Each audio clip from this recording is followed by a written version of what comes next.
आचार्य भगवंत कहते हैं कि हे अज्ञानी आत्मा, तेरे अंदर तो वो पौरुष है जो पौरुष कभी राजा श्रेयांश में मौजूद था। तेरे अंदर तो वो शक्ति विद्यमान है जो शक्ति कभी महाबल राजा में थी। तेरे अंदर वो शौर्य है अपने श्रावकत्व की भूमिका का पालन करने का जो कभी चंदना में थी। ऐसी सती चंदना जब वो पराधीन होकर के अपने कर्तव्यों को कर सकती है तो हे भव्य श्रावक, तू तो पराधीन भी नहीं है, क्यों नहीं अपनी स्वाधीनता को, स्वतंत्रता को अपने कर्तव्य में जुटा पाता है। अपने नगर में, शहर में, मोहल्ले में अगर कोई भी ऐसे अतिथि आते हैं, रत्नत्रयधारी पाहुने आते हैं, तो सब कुछ छोड़ दे, घर छोड़ दे, व्यापार छोड़ दे, परिवार छोड़ दे, मित्र छोड़ दे, सब कुछ छोड़ दे। सबसे पहला कर्तव्य बनता है कि मेरे घर पर, मेरे नगर में, मेरे शहर में, मेरे मोहल्ले में जो यतिराज आए हैं, जो श्रमण संस्कृति का ऐसा प्रतिनिधित्व करने वाले तीर्थंकर के लघु नंदन पधारे हैं, श्रमणी आर्यिकाएँ पधारी हैं, उनके लिए सबसे पहला मेरा सारा समय न्यौछावर है, समर्पित है। और जो सारे कार्य करके अपने कार्य करे, ध्यान रखना, अपने कार्य से फ्री हो गए ना। अब हम जिनवाणी को सुनेंगे। ऐसी माँ भगवती का समादर शायद आपको सम्यक दर्शन का भी बीज बपन नहीं करने देगा। आपने कितना पुरुषार्थ किया है। एक सुंदर घर की समस्त व्यवस्थाओं को तिलांजलि दे करके इस कलिकाल में इतना बड़ा पुरुषार्थ कि छोटी सी उम्र, और उस उम्र में आपने वैराग्य को धारण कर लिया। और जब उस वैराग्य के फल को प्राप्त करने का नंबर आया है तो हम यत्र तत्र देख रहे हैं कि फल कहाँ से आएगा। हे पुरुषार्थी आत्मा, तेरा फल तेरे अंदर मौजूद है।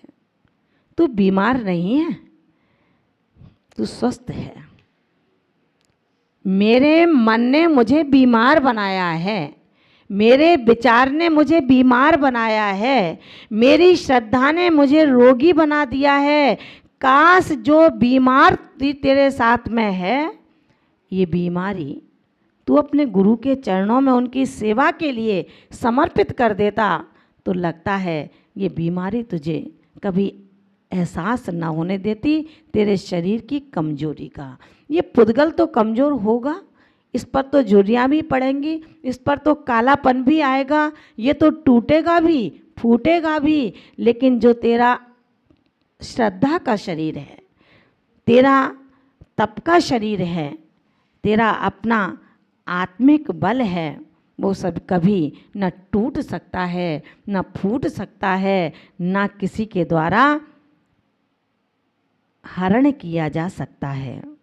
हम अपने बोध को जगाएं, हम अपनी सम्यक श्रद्धा को जगाएं, हम अपने सम्यक विचारों को जन्म दें, ताकि जैसे श्रावक अपने समस्त धन आदि के उपलब्धता पर सुपात्रों को दान देकर चतुर्थ काल में आने वाले मोक्ष मार्ग के प्रचंड प्रवक्ता जो इन्हीं राहों पर अपने ज्ञान रूपी सूर्य को उदित करते हुए पापों को अवनति की ओर ले जाएंगे, उन पाहुनों के चरणों के धूल को मैं भी अपने मस्तक पर लगा पाऊं, राजा श्रेयांश जैसा मैं भी दान तीर्थ की स्थापना कर पाऊं, दान तीर्थ का शुभारंभ कर पाऊं, उसका प्रयोग, उसका पुरुषार्थ, उसका अभ्यास, उसकी श्रद्धा आज इसी पंचम काल में आपको करनी होगी। ये पंचम काल उस पूर्ण रूपी आम के वृक्ष के लिए, आम के बीज के लिए बपन बतौर है, जिसमें आप श्रद्धा रूपी आम के बीज का बपन करेंगे। और चतुर्थ काल में जब आप स्वर्गों के अपरिमित भोगों को भोग करके आएंगे, आपके मन में एक ही ललक होगी कि हे प्रभु, बस एक बार मुझे मनुष्य पर्याय दे दो ना, ताकि मैं भी इन रत्नत्रयधारी दिगंबरत्व के अंजलि पुट में अपने हाथों से 2 अन्न के दाने रख तो सकूं। महान भावों, जब ये विचार, ये अकुलाहट मेरे मन के अंदर होगी, तभी आप उन रत्नत्रयधारियों का अन्वेषण करेंगे, उनकी महत्वता समझेंगे, उनकी श्रद्धा को अपने मन का एक ऐसा केंद्र बना लेंगे जब उनकी कोई कीमत ही नहीं समझोगे, जब अपना उद्देश्य आगे बढ़ने का ही नहीं रखोगे, तो भला उस दान से होता क्या है। आचार्य प्रवर कहते हैं कि रे श्रावक, कभी दान लेना मत। दान लेना दुर्गति का कारण है, दान लेना पापों को आमंत्रण है, दान लेना अपने संकटों को बुलाना है। लेकिन दान देना जरूर सीखना। तेरे पास कुछ भी नहीं है तो मत घबरा। किसी भी उस रत्नत्रयधारी को भर भर लोटे नहीं चाहिए। उसे तो तेरी श्रद्धा का एक रूखा सूखा ग्रास भी अगर मिल जाता है तो ध्यान रखना, महावीर जो महामुनि थे, उस चंदना के पास क्या था? मिट्टी का भाजन और उड़द के दाल के छिलके। बस जो है, हे प्रभु, वही तो तुम्हें खिला पाऊंगी, अन्न कहाँ से लेकर के आऊँ? ये श्रद्धा जब मेरे अंदर जगेगी, मैं अपने उन पाहुनों को, उन अतिथि को, रत्नत्रयधारी मोक्ष मार्गियों को जो है सो ही तो दूंगा। भीख मांग कर के दिया तो क्या दिया? इंतजार जब हो जाएगा तब दूंगा तो क्या दिया? तेरे पास छिलके हैं, छिलके खिला दे। वो छिलके महामुनि महावीर के पुण्य प्रताप से रस भरी दूध की खीर बन जाती है। मिट्टी के भाजन सोने के पात्र बन जाते हैं। विषयासक्त होकर ज्ञानी संज्ञा से अपने आप को मंडित करता है, वो निश्चित संसार की वृद्धि करता है। और जो विषयों का त्यागी होकर ऐसा ज्ञानी ज्ञान का फल चारित्र को प्राप्त करता है, वो चारित्र जो कालांतर में उस चारित्र रूपी वृक्ष पर आराधना की साधना के माध्यम से जो सिद्ध किया गया है। क्या किया गया है? अपनी आत्मा का दिग्दर्शन, अपनी आत्मा का अवलोकन, अपनी आत्मा को उस परमात्मा माना जो परमात्मा आज सिद्धालय में बैठा है। उसको आराधना की साधना से उस साध्य की सिद्धि करके मुक्ति रूपी फल को वो प्राप्त कर लेता है। भगवान कुंद स्वामी आज कहते हैं, भोग से योग की ओर कैसे बढ़ा जा सकता है? आसक्त है भोगों में, ऐसा समकित ज्ञान वैराग्य की औषधि को प्राप्त करने वाला कैसा होगा? कारका 75 में अपने को बताने चल रहे हैं। भू महला कणयाई लोहादि विषहरम कहम पिहवे सम्मत्णान बैरगो सहमंतेण जिणो दिठम।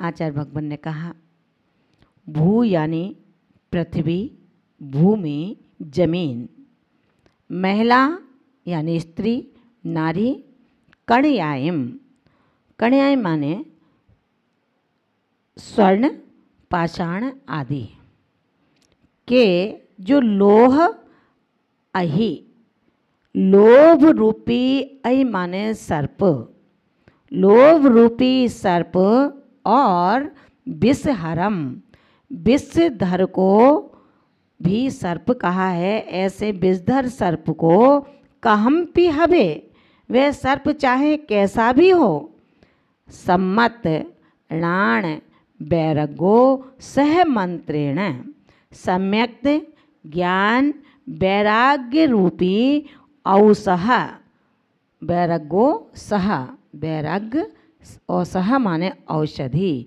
सम्यक ज्ञान वैराग्य रूपी औषधि और मंत्रेण, और मंत्र से वश किया जा सकता है। क्या? भूमि, स्त्री, स्वर्ण आदि के जो लोभ रूपी सर्प हैं।